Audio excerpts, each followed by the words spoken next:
Hello, my name is Kenny. I'm a product leader here at GitLab. I wanted to record a walkthrough of some experience concerns that I had about our documentation in and around infrastructure or our configure functionalities. This is primarily for our configure team. Let me go ahead and share my screen. So I had this issue around docs cleanup for deprecated Kubernetes functionality. So let me just search for GitLab Kubernetes manage. Oops, I have this thing that searches the doc site. Okay, so there's some things that I'm aware of, like our introduction of the agent and our plan to deprecate GitLab managed apps and our preferences for how to manage apps in the future and how to connect clusters that I just wanted to highlight that I feel like in just first glance I'm missing. So when I look at Kubernetes cluster, it says setup, tells me about supporting clusters. It tells me how I can add or remove clusters. It tells me about multiple clusters. It doesn't actually introduce me, at least not immediately, I couldn't find it, to the agent. And that was just, the first thing that you link that you get to when you're using GitLab. So I'd love to, on this page, which I think is the default landing page. If you look at the sidebar, yeah, it's like this is the top level page for someone learning about Kubernetes to provide references to the two methods of attaching your cluster, the certificate-based one and the agent-based one. Just like it's missing here. And I think even if I search this page for agent, I don't find anything about that. So that's one piece of feedback. Now I'm trying to remember where I would find that. Look at group level clusters, kind of tells me about the preference there, and adding and removing. Yeah, okay, so and another point I have is that I do think that we've been discussing what should we do about adding or removing clusters.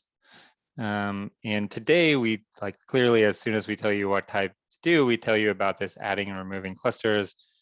Create a cluster using the GitLab UI is this first one. I kind of feel like this should not be our first one, and that this add an integration should at least say, here's the options for adding an integration, and that I think our preference is probably not to use this one, but it's listed as first. So we should probably give users guidance on when adding or removing clusters, which method should you use, and when using the UI, what the limitations for doing that are, as opposed to kind of pointing users directly there.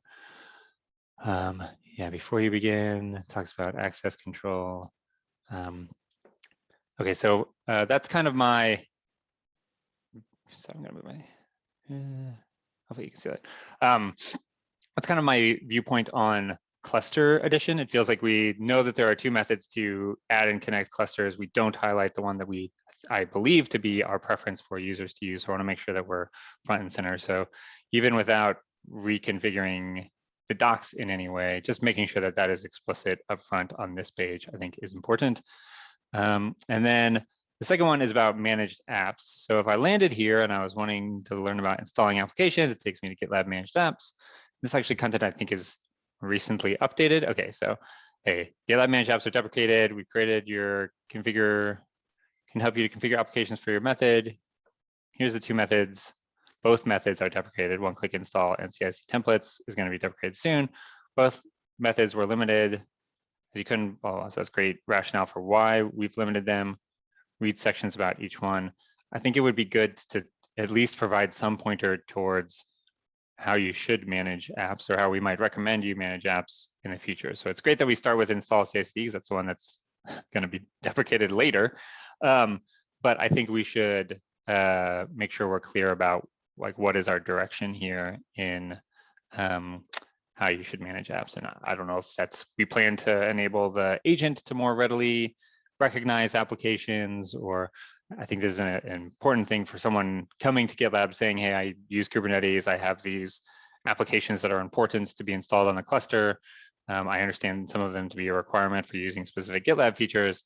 How should I install them as a form of best practice if the two methods that you're documenting are going to be deprecated? So I think we should at least give some guidance for what to do today and what our plan is in the future. And if it is pointing users to using the agent, to connect to their clusters, because that will enable notifications or identification of installed apps.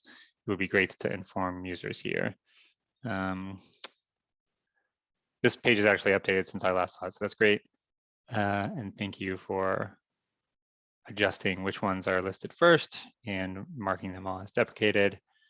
Yeah, I think my 2 questions were about how to integrate and manage apps. Yeah, so I think that's the crux of my point, is if you're just if you're searching for, I want to utilize GitLab to deploy or manage a Kubernetes cluster, I want us to make sure we're giving proper guidance and setting correct expectations about, if things are deprecated, what users should do. And even if that means referencing issues or epics or direction pages that are pointing users to stuff we might be building in the future, at least it gives them full information about how to make a choice that they are trying to make today. So that is my feedback. I will post this on the issue and share it around. Thanks, everybody.